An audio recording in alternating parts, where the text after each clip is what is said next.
दिल्ली में एआईसीसी की बैठक को प्रधानमंत्री डॉक्टर मनमोहन सिंह इस वक्त संबोधित कर रहे हैं। सीधे आपको वहीं लिए चलते हैं। काम शुरू किया।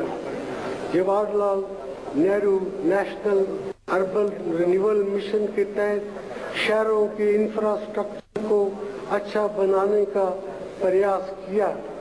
इससे हमें शहरीकरण की चुनौती का सामना करने में मदद मिलेगी। भाई और बहनों, महंगाई के विषय पर हम पर कई तरह के आरोप लगते हैं। ये बात सही है कि महंगाई की दर में बढ़ोतरी हुई है। इसकी बुनियादी वजह यह है कि खाने पीने की चीजों के दाम बढ़े हैं, लेकिन हमें ये भी याद रखना चाहिए कि जो लोग अनाज, सब्जियां, फल, अंडे, दूध जैसी खाने पीने की चीजें पैदा करते हैं, उन्हें बढ़ी हुई कीमतों से फायदा पहुंचा है। महंगाई के सिलसिले में जो भी चिंता है वो जायज है, लेकिन हमें ये बात भी माननी चाहिए कि बहुत से लोगों की आमदनी महंगाई के मुकाबले कहीं ज्यादा बड़ी है। ये इस बात से पता चलता है ग्रामीण इलाकों में रियल पर कैपिटा कंजप्शन और रियल वेजेस दोनों में इजाफा हुआ है। कीमतों को नियंत्रण में रखने के लिए जरूरत इस बात की है कि हम आपूर्ति को बढ़ाएं और मार्केटिंग, ट्रांसपोर्ट और स्टोरेज की व्यवस्था को बेहतर बनाएं। इन कोशिशों में राज्य सरकारों की भूमिका अहम है।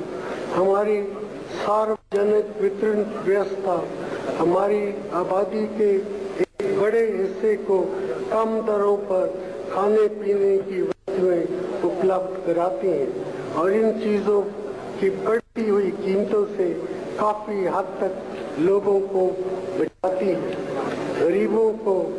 गरीबों के हित को ध्यान में रखते हुए हमने पीडीएस से दी जाने वाली चीजों के दाम पिछले 10 सालों में एक बार भी नहीं बढ़ाए। भाई और बहनों, कांग्रेस अध्यक्ष श्रीमती सोनिया गांधी जी का आभार व्यक्त करना चाहूंगा। उनके नेतृत्व और मार्गदर्शन से यूपीए सरकार को हमेशा बल मिला है। समाज के कमजोर तबकों और सामाजिक और आर्थिक न्याय के लिए सोनिया जी की जो कमिटमेंट है, उससे सरकार को हमेशा प्रेरणा मिलती रही है।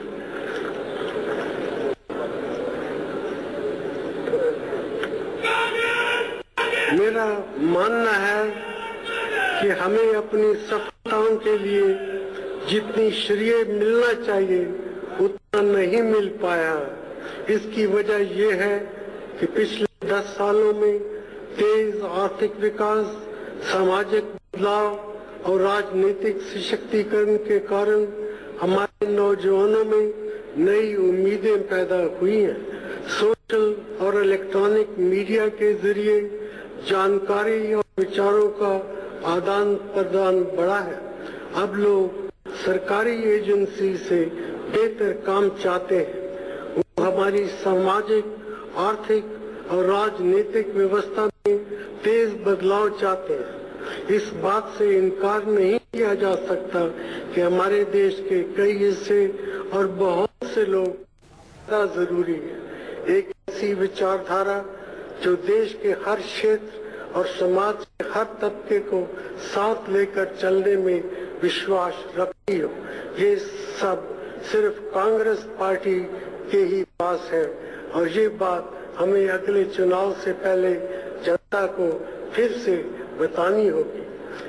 भाई और बहन, श्रीमती सोनिया गांधी जी ने साल 1998 से हमारी पार्टी की बागडोर संभालकर बहुत कुशलता से हमारा नेतृत्व किया है। हमारी पार्टी का भविष्य और भी उज्जवल है। हमारे उपाध्यक्ष राहुल जी के काम से पार्टी में नया उत्साह और नई एनर्जी आएगी। कांग्रेस के बुनियादी आदर्शों और मूल्यों पर वो जोर दे रहे हैं। सफलता की नई ऊंचाइयां छू है। मुझे इस बात में जरा भी शक नहीं है कि राहुल जी के नेतृत्व में 2014 के आम चुनाव के कैंपेन में हमें पूरी कामयाबी मिलेगी। धन्यवाद। जय हिंद।